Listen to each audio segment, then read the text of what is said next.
घाटी का?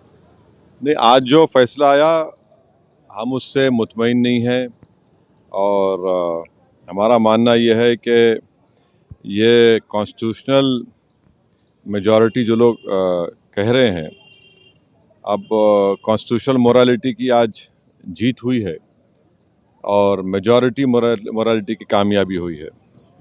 इसमें कोई दो राय नहीं है कि कश्मीर हमेशा से भारत का एक अटूट हिस्सा रहा है, बट अटूट हिस्सा जब हम कहते हैं तो उसका जो रिलेशनशिप है यूनियन से, उसको तो आप डिनाई नहीं कर सकेंगे। और ये जो कॉन्स्टिट्यूशनल रिलेशनशिप कश्मीर से यूनियन का रहा है वो परमानेंट हुआ है। जो कॉन्स्टिट्यूंट असेंबली डिसॉल्व हुई है कश्मीर की।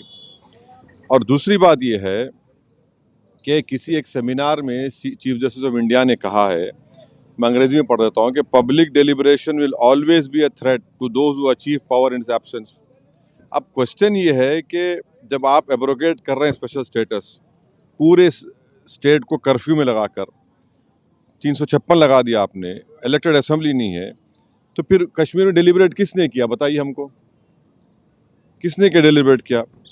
और बोम्बई में फेडरलिज्म को कहा गया कि बेसिक स्ट्रक्चर का हिस्सा है।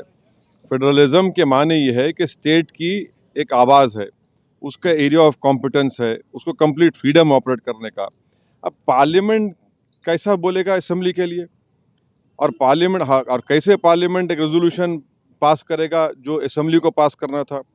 तो मेरे नज़र में 370 को जो एब्रोगेट किया गया है ये वायलेशन है कॉन्स्टिट्यूशनल मोरालिटी का। और जो एब्रोगेशन, बाइफर्केशन और डाउनग्रेडिंग हुआ है एक स्टेट के यूनियन टेरिटरी का, ये तो बहुत बड़ा धोखा हुआ है जो हमने कश्मीर के अवाम को वादा किया था। मैं पहले भी कहा हूँ, आज भी कह रहा हूँ कि अब ये तो लेजिटिमाइज हो चुका है कोर्ट से, तो कल बीजेपी को कोई नहीं रोक सकेगा चेन्नई, कोलकाता, हैदराबाद और मुंबई को यूटी बनाने के लिए।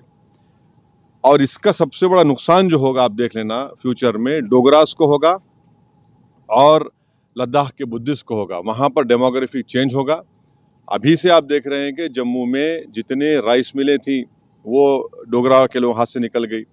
और लद्दाख में आप देखेंगे बहुत बड़े पैमाने पर बुद्धिस्ट लोग नाराज होंगे और वहाँ पर डेमोग्राफिक चेंज होगा। सर, दो सवाल हैं। आपने ये बात कही कि दूसरे शहरों में भी ये काम करेंगे ये लोग, किस शर्त पे और क्या सबूत और किस दावे के साथ आप कह रहे हैं?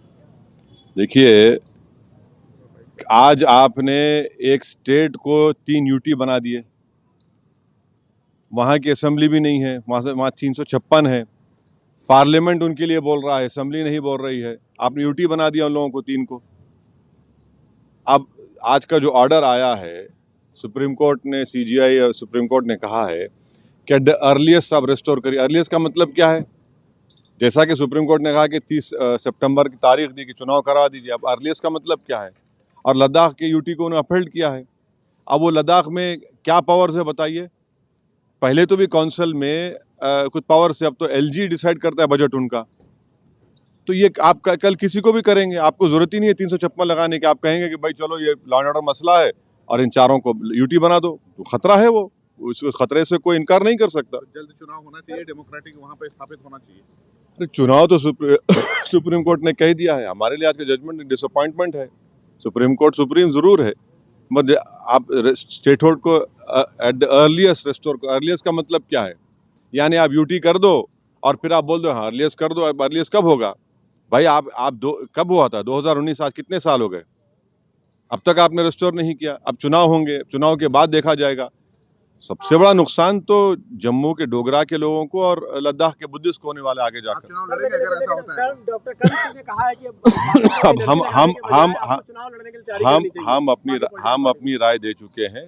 हर एक अपनी राय दे सकता है। आप चुनाव लड़ेंगे अगर वहाँ पे चुनाव होते हैं? देखिए, छोड़िए ना, अभी आज का दिन जजमेंट के ऊपर है। अब चुनाव लड़ेंगे नहीं लड़ेंगे वो बात की बात है। शुक्रिया, थैंक यू।